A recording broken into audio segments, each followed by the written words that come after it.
The 97th Academy Awards ceremony gets underway later tonight, March 2nd, at the Dolby Theatre in Hollywood, 12 a.m. Greenwich Mean Time, March 3rd, and it's the final Oscars award of the night that has got people talking.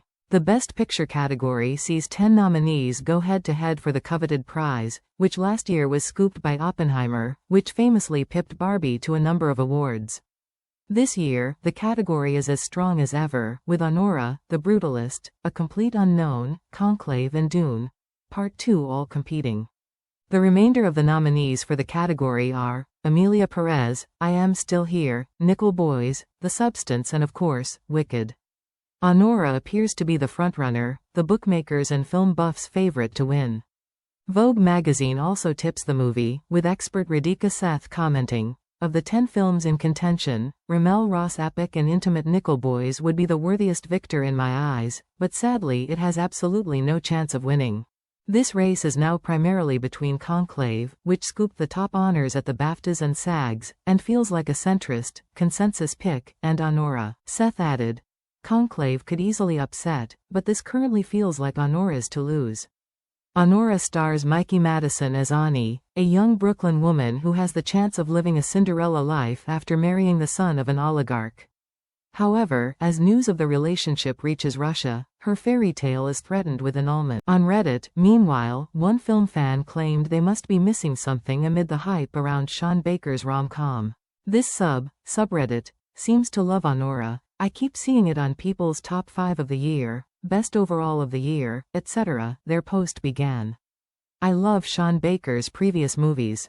But I was so disappointed that Anora felt like more of a overly drawn-out comedy sketch with a few notes of drama. We never really dive into who Anora is, what she wants, it all felt so shallow. Things happen, but what was the point? Often movies with no point are character studies. I was hoping it would be similar to these just vibes, character studies that Baker has done before, but it was missing any depth or complexity or surprise.